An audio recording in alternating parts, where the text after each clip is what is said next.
So good morning. I don't know.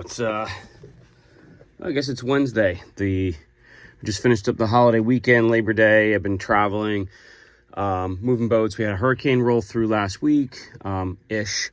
It was fine. Nothing really major with it. ADHD, sorry.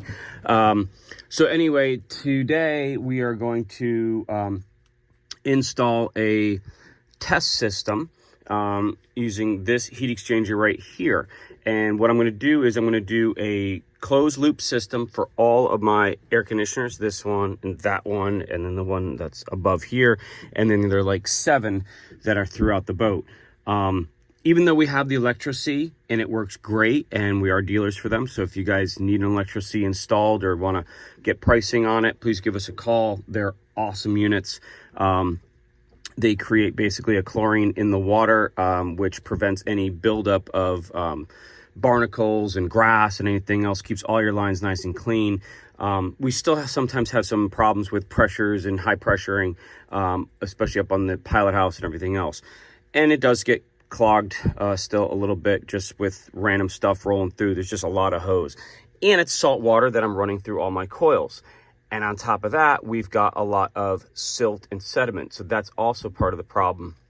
So what I'm trying to do to alleviate that is I'm going to do a closed loop system, which I'm going to use a glycol through the entire boat, which now is going to go through all of these air conditioners. And on the top here, I've got my 1-inch lines, and then that's going to be my saltwater side, which is going to cool the glycol side. So I'm using my existing pump that I've got to run my water system for all the ACs. That line comes up here, and then that comes to my manifolds right here that supplies my bow stateroom, my forward stateroom, and my VIP stateroom. So I'm getting rid of all this. I'm going to take my 1-inch line, I'm going to tie it into there, and then from there I'm going to go out and I've got a discharge right on the other side, which isn't being used. So I'm going to use that for my discharge. And then I've got PEX pipe, and I cogitated about which type of PEX A, PEX B. Do I use an oxygen barrier, non-oxygen barrier? Anyway, I ended up with PEX A.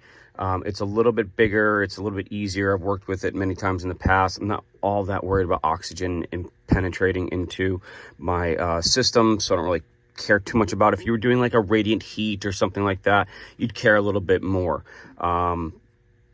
And I'm going to, like I said, I'm going to use glycol, and I'm going to have a reservoir tank, which I'm going to install too, so I can fill it, and we're going to put a hose bib on it as well. So I'm probably going to run through just as a test with fresh water, make sure that it's good, get everything cleaned out, probably do an acid flush on all of it while we got the whole system jump starting up and running. So what I had Matt do yesterday is just run mock up the lines, shake out the lines for me. So that's what we've got. We've got the blue side, which is going to be the cold side, supply side, and I've got red, which is going to be discharge side. And that's going to go into this side here. So supply and return. I'm not quite sure that it matters. It doesn't even say, but I think supply and return, just based upon where and so you can see the tubes on the inside of there. So that's the outside of the tubes. So all of the glycol runs through here and here, and it makes 4 passes through here. 1, 2, 3, and then 4, and then discharges out. So theoretically, this unit right here does 130,000 BTUs. Now, I don't have 130,000 BTUs worth of heating or cooling power on the boat, but this is one of the smaller ones that they have. I should be okay with this, and theoretically 130,000 is at full capacity. So if every single AC was running, it doesn't equal 130,000. So definitely have a great margin. So we'll see what happens if this cools off properly. I'm pretty surprised it's going to be that small, and we'll be able to accommodate 130,000 BTUs of cooling power. And there's some specs. It's 87 degrees water, or ambient temperature, all this stuff. So, that will fluctuate and vary depending on the time of year and what kind of waters we're cruising in. Will determine. So I'm not overly concerned that it's theoretically a little over capacity on that one. So I'm going to figure out where I'm going to put this. We've got our hoses right here. I'm going to start mocking that up. I've got the mats coming with the two barb fittings for the top here. And we're going to start getting on our way. And this runs through the entire boat. So this goes from bow all the way to my stern AC. And then in the engine, we're teeing it off, and that's going to go to the pilot house and the salon and take care of that. So it's going to be 3/4 all the way through until we get up to here, which these are 5/8. So I'm going to bush it down to 5/8 using AC hose, and we've got those adapters as well. So there's the beginning of our experimental closed loop system on a raw water AC cooling system. So we're going to see what happens here. As soon as I get some of this stuff more mocked up, I'll give you a quick run through on that. All right, so before I forget and I get any further, I got most of this stuff and it's hot and I'm leaning over in here. So I'll show you that in a second. But here's my, one of my many manifolds. There's another manifold over there. So this is my electrosea. So this is what creates the chlorine. And then the box is right over there. So it tells me digital readout of it's cleaning, how many gallons a minute I'm getting, and so I know what my flow rate is, and I know how well this is cleaning, which is taking care of the system.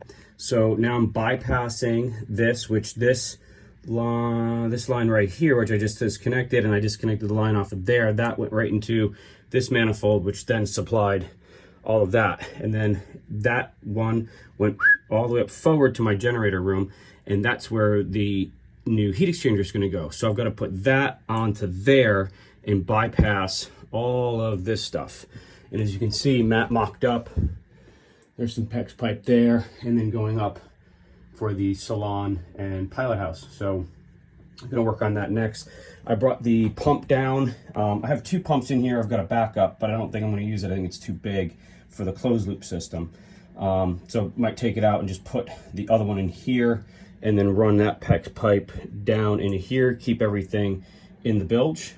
So I'm gonna get out the manifold system, connect everything up, and maybe just turn it on and just see what the flow rate looks like going through that heat exchanger before we go any further bastardizing the system even more, because we do have clients coming on board at the end of the week. So I'm gonna go ahead and do that and get this cleaned up, and we'll see what our flow rate is. All right, so we're getting 8 gallons a minute. It's not great. It should be at least 12, but it could be this restriction in the tubes that's slowing it down, because that's a massive pump in there. Now you can't see it, but it's a huge, huge pump that should be doing 30 gallons a minute.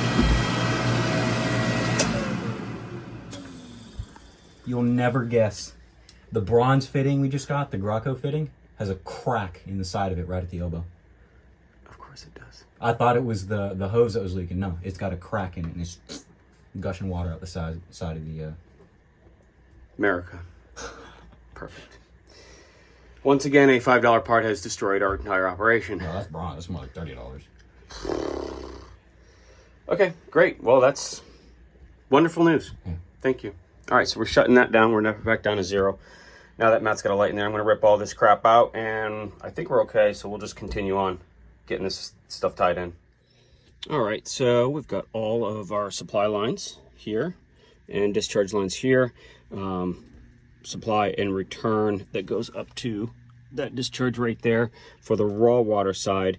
And we just filled this up with a hose barb fitting in the engine room, and I just opened this right here to bleed it out, got most of the air out. Matt's up top. The next thing I want to do is add an expansion tank, which would be, up at the top. So any air that's in it will get out of it, and then fluid will sink down into it. But again, for this, we're just sort of doing an experiment. We're going to run fresh water on this for the next day or two, and then probably do a cleaning, and then fill it with the glycol. And I think, so I mentioned this, we're probably going to do the safe antifreeze as well, the pink stuff that's actually potable. You can drink it if you needed to. Less caustic, and just probably better off for the environment for all of this stuff. So Matt's bleeding that right now, and then hopefully all the air is out, and then we're going to fire up the pump and then see how this system works. Matt, what do you think? Good? We're ready to go? All right, let's turn the pump on. Let's turn both pumps on. What, no? You don't want to turn the pump on? What? I don't want to say it on recording. Is it broken? No, it's just as soon as I pulled the hose off of the salon AC, it's Yeah. like a freaking pressure washer just blasted the whole freaking salon. Okay. So there's a flood in the salon now. It's not that bad. It's not that bad. Most of it hit me or just on the floor directly in front of me, which I wiped up. But Okay. So I immediately threw it back on, and there's air coming out, so I got it like cracked a little bit. Okay. So it's not. well, like I said, I was just talking about putting like an expansion tank up there somewhere, so all the air will go back up top once we put the glycol in, and then any air that might get into it, or because we're not using these lines that are barrier protected, any air that gets into it will be able to evacuate through that system. So anyway, all right, I think we're close, and so we're gonna fire up the pump and see what happens. Let's go. You can see all the air coming out. I almost forgot. Look at that blowing out there. So I was about done for coffee time yesterday, but that's all the air blowing out of the line. So I came back this morning and I just put in a T. Like I said, we're gonna do an air loop in here. You can hear it starting to settle out. Still blowing out air. So you got to get all the air out, because otherwise these pumps ain't gonna run.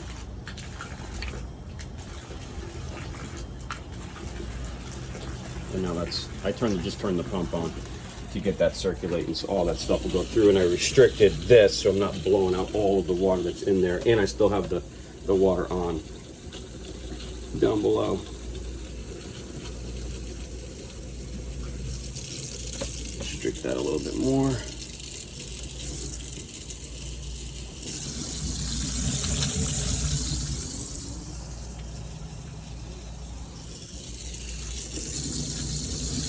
I got to change my fitting. That's great. Well, I'll change that fitting. Everything I just bought this morning is about freaking useless, so I got to put in another T in that I bought. I don't know why it's still leaking, but it is. So I'll shut this off and replace that again, even though it's brand new, and hopefully that will work. But that's where the vented loop is going anyway, so I'm not all that concerned about it. So yeah, it's getting close. Hopefully that water's pumping. See what happens.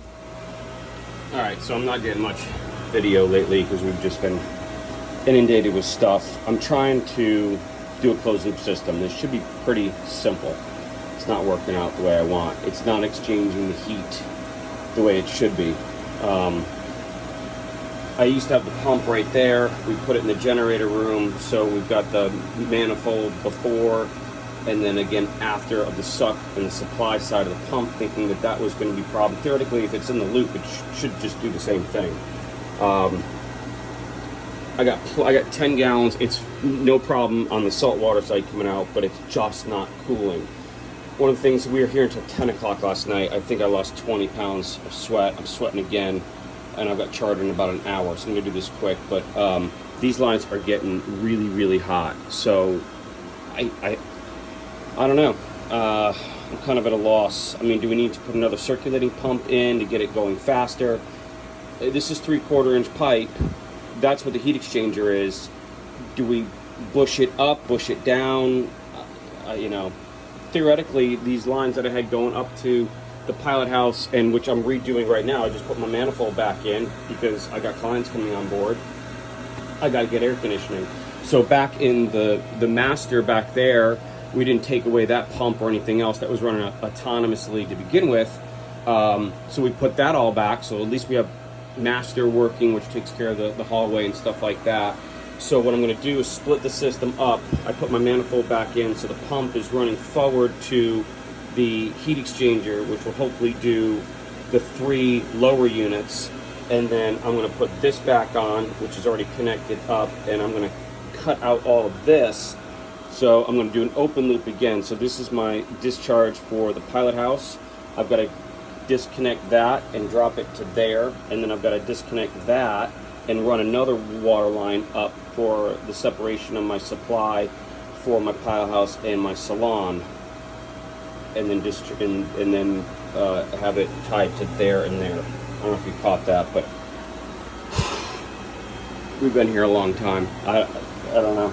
If you guys have any questions or have any thoughts on this, let me know. We've already bled the system. I put like a 3-story pipe up to the bridge, and we just turn the water on, and we just been run it. So as the air goes out, we had a water column, so the water would just go back in as the water came out.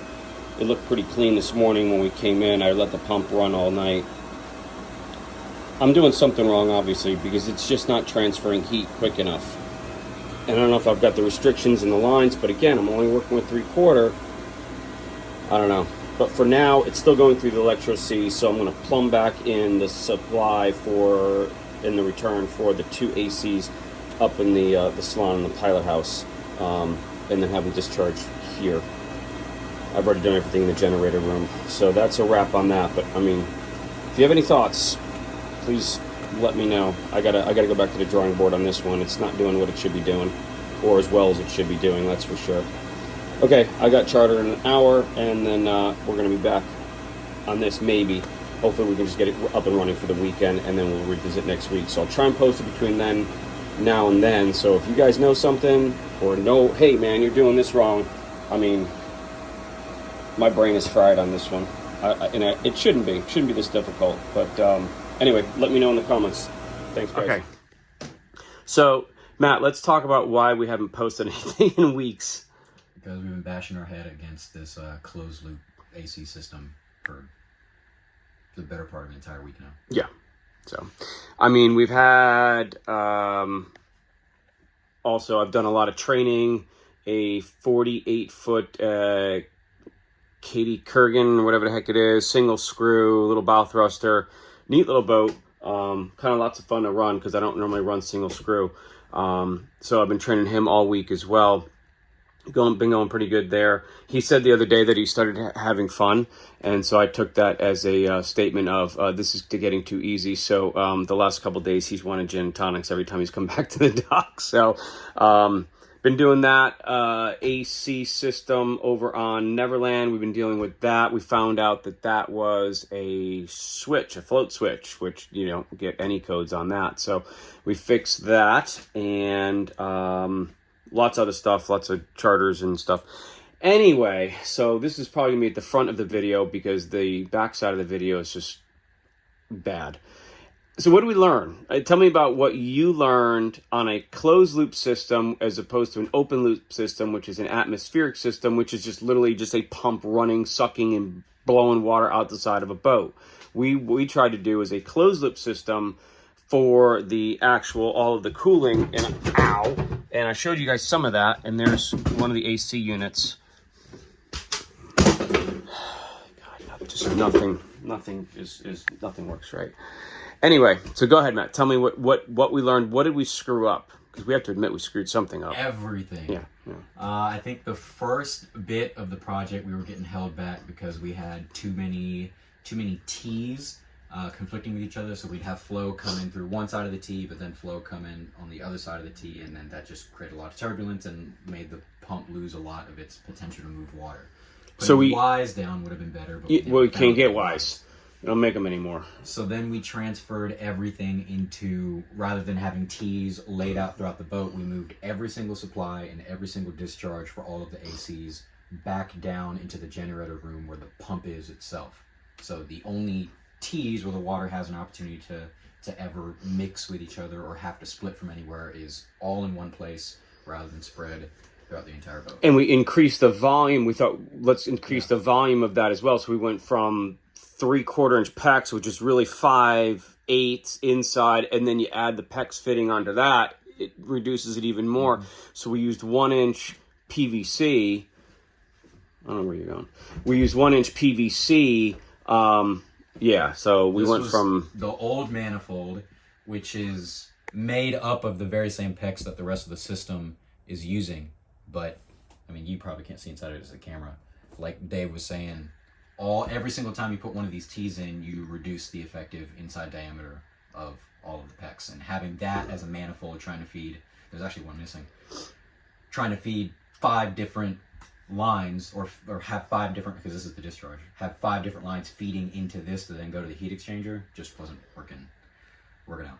So we did that. So we increased that, and then we put an expansion tank on. Yep. To allow for the expansion of the water, and we put that on the return side, and then we did the supply side again, or we didn't do that the first time, so I redid the whole supply side with PVC 3/4 to get the expansion on that as well. I put some unions in, some ball valves. We have put a check valve in to allow the proper flow rate. And then the air vent.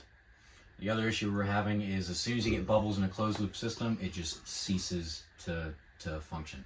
So at different points throughout the system, you need a way to scrub the bubbles out and let them vent out of the system. Which is what really this whole apparatus was for. And it worked pretty well, but... It worked all right as like just a makeshift... test. Makeup tank in a way to just get a little bit of air out. We went to the high side here, so all the air was supposed to come up through here, and I've got a ball valve there. We primed the system here with water, so we'd open that up. This valve would be closed, so that air would get into this loop here. So while the system was pressurized, we wouldn't lose any of the pressure on it because it was like a one-way valve, so we could escape the air out of there. That worked pretty well. We have a good-sized air separator coming now. We've got one on the pump now, but we've got another big one coming, and then we're going to take the one that's on the pump and bring that up to here, which is the high point, so it'll bleed off of the high point as well. Mm-hmm. And then what else did I do today, just for ha-has? Oh, you put another pump on. I added another circulating pump at the farthest end of the line. You know, the funny thing is, it was very difficult to find any type of information. And every person that we called to talk about it was like, yeah, man, sounds like you're doing it just right. And we kind of found out that that's not, we weren't really, we were missing a few things. Mm-hmm. And so we're too stupid to quit is what I always say. And we were, and I think that we've gotten it to the point now where everything's running. And the loop would run, here's the other thing too, is that the loop would run down below. You know what I mean? But to get it up here to the pilot house and into the salon, that's where we had the problem. Mm-hmm. You know, we ran for like a week on the lower level. And then the other thing too is that we had to have at least 5 pounds of pressure at the top of this to make it work, which means you got to have about 15 to 20 down below. So we added a good valve or a good gauge. One of these. In fact, I was going to add another one up here so that I knew I had 5 pounds up here, so we knew that we had proper pressure up here as well as down there. We'll add that on eventually, but again, this is all sort of experimental. We can do it on my boat. I think that, you know, we learned a lot, and now that we've got it kind of dialed in, you know, if we do it again on another boat, I think it will be a little bit easier. But I think in the end, I think it'll be worthwhile because we're just running essentially glycol or fresh water through all the AC systems, and we don't have to worry about the corrosion and even, you know, just the chlorine that the electrosea is making, or bubbles or any of that other stuff just pitting the unit. So I guess we'll stop it there. We'll go down and do a quick video of the monstrosity that we have downstairs, which isn't really what, you know, again, this is all tests, so none of it's really put together well, but I'll go down and show you all the crap that we did down there. All right, so here's quasi end result. Again, it's Frankenstein because this is literally just us trying to figure out how to put the system together. So I've gone through so many iterations of this. So let's start off with, this is our heat exchanger here, 130,000 BTU heat exchanger. We've got 89,000 BTUs of possible cooling and heating on board the boat. And remember, it's not going to be on all the time. And if it is, we still should have a good margin there for margin of error there for cooling and heating, or heat exchange through there. Here's our pump. Put a valve on that to isolate the pump here and here, just in case I've got to take the pump out. Here's our air vent right here. Here, a little bit of air coming right out there. So this is what's going to go up to the top one And then we're going to get a much bigger one that's going to fit right here on the front of the head, which is going to both do macro and micro air bubbles, which should alleviate all the air out of the system. Supply here, I put a clear hose in just because we didn't have a flow meter, and I really wanted to see what was going on, how much air was in here and whatever else. So with a clear tube, I can see that. So that comes around here. Here is, and I put an extra one or two on the manifold. I still need to add one for my salon here, and then again an extra one. So if I wanted to put something else in here, I could do that, because this is PVC. If I cut it, I got a hard time. You know, it's pretty much the whole trunk is just garbage. So all these here, this is supply here for this one, and then this goes up to the one up top. My pressure gauge, I'm reading, system's turned off right now, but I got 20 pounds of pressure on there, which is holding, and then another valve, and then a union, so I can take the whole thing out if I need to, going to the PEX pipe. Now, there's several different types of PEX pipe. One has a barrier and one does not. I chose the one without the barrier, so it can eventually suck in air molecules and whatever, but I'm not all that worried about it because I have a scrubber on it, and I didn't think I really needed it, and I don't think that I do. And for God's sakes, I mean, look, I'm using, you know, black hose, this hose, clear hose. This is what a lot of people use on their closed systems on boats. I see all the time. I can't imagine that this isn't going to suck in air either. So I didn't want to go through the expense of buying the barrier PEX pipe. So that runs all the way through the boat and then up to the bridge and the salon, and then returns back in this direction. So here's our return manifold right here. That comes into this, and again, I bushed it up to 1 inch here to allow for the expansion of the water as well as just proper flow. I don't know if that's right or not, but in my mind, it seemed like that was a good idea to do.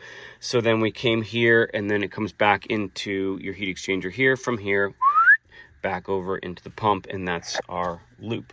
So like I said, once the part comes in, which is going to be right here, it's a much bigger unit. It's pretty expensive, but I think that'll help do the job, and then that will go up top to expend any of the air gases that reach up top. And then our expansion tank that we added, it's just sitting there. I haven't done anything with it.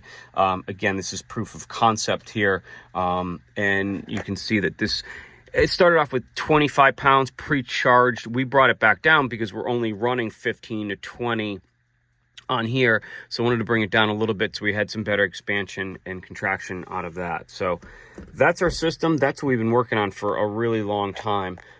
So if you're wondering where we've been, on top of doing some training and just a bunch of other time suck projects that we've been on, this has been our main kind of focus. So lots of work done on here.